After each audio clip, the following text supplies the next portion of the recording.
Hello, everyone. This is Brad and Sharon, and this is The Determined Life. So today we're going to talk about a subject that a lot of folks don't discuss because we're so busy trying to be determined. And trying to be on autopilot with everything we do. I don't know if we determined to be it, but it's like that happens. Anyway, We're going to talk about recharging. And recharging. What is recharging? Recharging is when you take this amount of time and you actually discover and reflect. And you do that without guilt, yes, which is a whole different podcast. But recharging is when you reflect and discover those things that are important to you. Maybe it's just you, your personal growth. Maybe it's your relationship or a child or your family or your job. Right, because it's a place where you consider. And I don't think you can consider when you're in a mindless state, which is remote control. And you say, what do you mean by remote control? You get up and you do the same thing, you drink coffee in the same place, you sit at the same place at the table, you go to the same restaurant, you go to work at the same time, and you want things to change, but you have to get out of that so you can get a new perspective. And what I love about recharging, the way that we did when we went to Seattle, that's what we're going to talk about on this podcast. But we saw new things, new experiences, and you and I had a chance to get into some detail on a few things for our life. Absolutely. It's a great time to converse, a great time to touch bases, to be in a little box called a car. That's touch base, not touch bases. Because you can't touch more than, okay. I don't think you touch me anyway. Anyway, what do you need to discover? Anyway, join us for this podcast. We're going to Seattle. Like beautiful, by the way. Hey.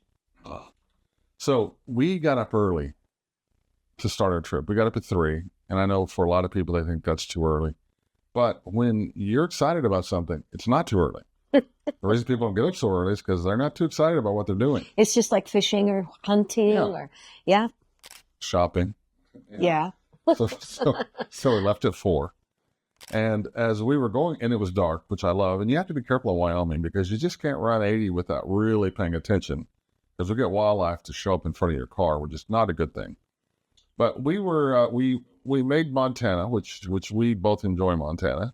You like the fact that the end of the state looks like a man's face. If you look on the map, it's this perfect man's face as you're heading northwest from central Wyoming. And the second thing I love about Montana is prior to this, I was always the driver, and I never had the opportunity to see the beauty of the trees.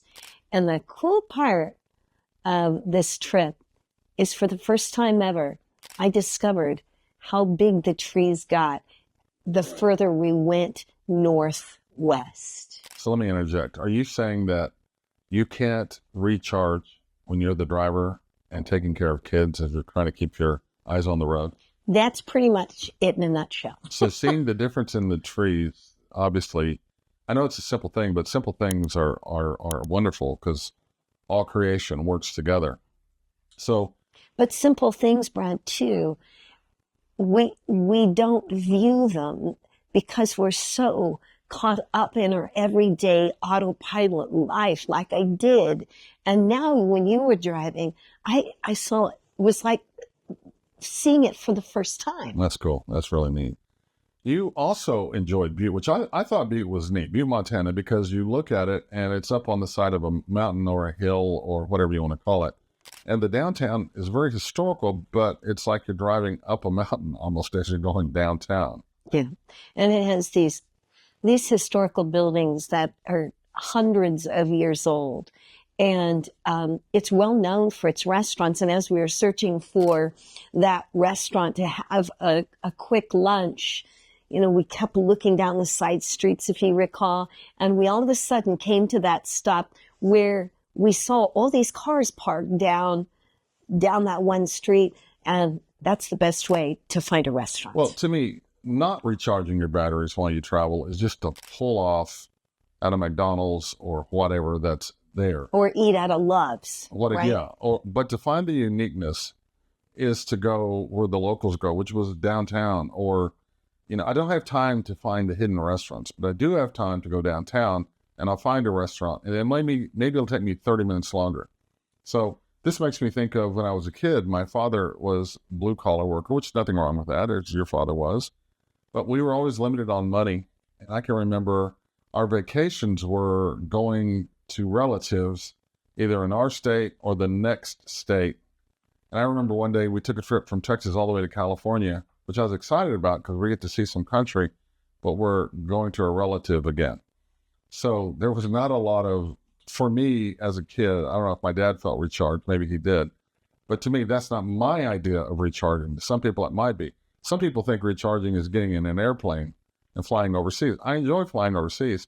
I don't enjoy the stress of being in the airplane, worried about, am I going to get on the plane or not?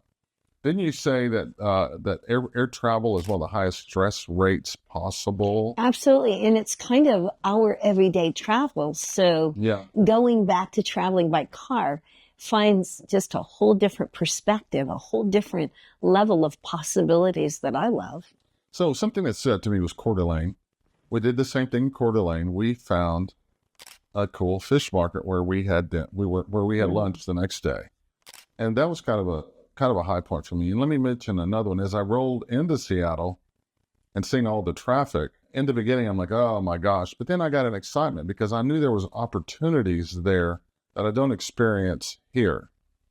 And parts of Seattle made me think of Italy with the thin streets and the open air cafes and some of the uniqueness of the city. So that was kind of neat. Now, learning to park parallel, there's a difference in parking parallel and parking parallel in a major city. And probably some of the people that are watching this who live in major cities are laughing at us because, they do it every day. But thank God for Waze, huh? But anyway, that was cool. What is some of the reflections you had? Well, two things. Washington Park, which was the park really close to Hannah's house, that you and I enjoyed one day. And just to see the trees, the moss, the greenery, the life, and the oxygen. Wow, that was amazing. The best part of my journey is the discovery of the Japanese garden. I can't explain to people the depth of that experience because you walk through these open gates, which is about 15 feet in width. And the moment you step into this Japanese garden, I just felt like almost like visions of what heaven would be like. Like, when you were a child and you thought about the Garden of Eden. Yeah. And all of a sudden, I kind of felt like that. I was so uplifted. Just the view of the garden itself, just taking that first step in, was so uplifting. And just to see that level of beauty and to feel aesthetically, it was so rewarding. And for the first time ever, I had felt that same level of peace. And this is going to sound weird, but from the 70s, when we grew up in the 60s and 70s, everybody was getting high. And from that drug or that substance, we would experience this level of peace. But of course, it was fake and we'd always come back down to reality. And it's amazing to get a high from seeing something so beautiful and experiencing that peace without a substance. I mean, that's the best way I can explain it. You can say you enjoy getting high. I got paranoid, but that's a whole different story. So, you saw the Japanese garden during the spring, which was interesting because a lot of the plants still hadn't budded or bloomed or blossomed. I'm not a horticulturalist, but yeah, it was interesting. And to watch turtles that look like rocks, you have to really pay attention and to see how they're chill. And everybody goes, well, I don't want to be a turtle. Well, but think about it. You're a turtle in clean water in a Japanese garden. Not bad. Talk about serenity. Yeah, for sure. For me, it was Washington Park across the road. Washington Park's a pretty good size plot of land. I don't want to throw numbers out there, but it's quite a few acres. And it's beautiful too. I mean, absolutely a very, very beautiful place to go to. And what I enjoyed was running. And I know a lot of people think, well, you're 67, what are you doing running? And that's the whole point. I'm 67. That's why I'm running. And to me, I feel God, I feel life, I can hear, I can reflect, I can critically think.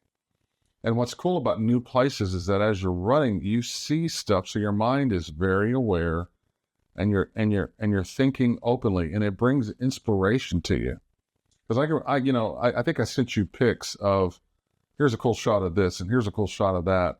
And at one time, I got up on top of one of the hills, and I couldn't get a full view of the skyline because there's just so many tall trees in Seattle. But it was a chance to see the skyline through the trees, which was really cool. And then just to see the way people lived. And what I found interesting, I just want to cover this point, is they call something theirs called the Seattle Freeze, where people are not that friendly. And I believe it's because so many people have moved to Seattle that the locals kind of keep Seattle to themselves.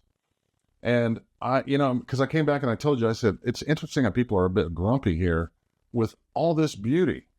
See, to me, I'm just like, oh my God, look at this and look at that. It's interesting. I'm going to look at the camera for a minute, but if you travel with her, at one point, she has her camera laying out on the road, taking a picture of a flower, and people are walking by looking at her like, what is she doing? And I wanted to yell out at everybody, she's enjoying her life. Unlike you, that's trying to get your mechanical walk in, So they, again, I can't judge them, but I took an open view as much as I could. And it's true. People are friendly if you're friendly to them. I had some just look at me like, who are you? But as a whole, probably 8 out of 11 or 12 would speak to me. And we love Seattle, so don't take that wrong. But to me, it was the reflection. I was able to reflect there. Absolutely. How did you feel about that? Well, when you think, we here in Wyoming probably have Wyoming freeze too, because we're seeing an influx of people coming from all across the United States, coming to, the least populated part of America. And, the locals aren't real happy about all the people coming in either. I can understand the concept of Seattle freeze, but I saw something in both of us that is helping us to recharge and helping us to reflect and helping us to see bigger and better possibilities in everything we do, because we took the time to find some level of peace. I found it in the Japanese garden. You found it running. And so the Seattle freeze, in my experience, was everybody I met was happy. And so I did not experience the Seattle freeze. Chipper, yeah. Well, and I'm kind of usually caught up in my own happiness anyway, but that's okay. So we wanted to talk today about recharging, which we feel is extremely important. And it's something that I want you to consider in your everyday life. We took a trip to Seattle and we're reflecting on a couple of things we did, like cool restaurants we ate at, experiences we had, family that we met. We didn't even talk about the ferry. The ferry was super cool. But, it's the same when we went to Italy. We were happy in Italy because we were in a new place. You don't have to go to Seattle or Italy or New York City or wherever to experience recharging. It is a point in your life where you get up in the morning. Like I get up early and I spend an hour and a half to 2 hours to 3 hours just being still, meditating, focusing on my Creator, and you do the same.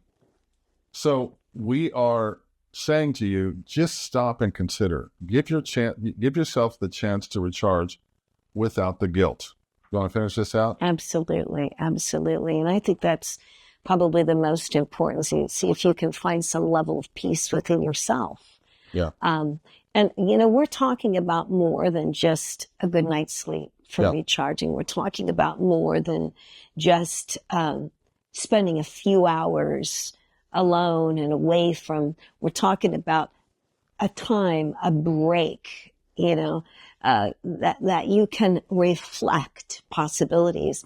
And next week, I love next week's, because next week is about, really about aging. Is it about being weathered as you age, or is it about being productive as you age? So and this is part one, because we're just going to talk about the body. Right? So this is just part one. Part one. Okay. This is Brad and Sharon, and this is the Determined Life. Find some peace.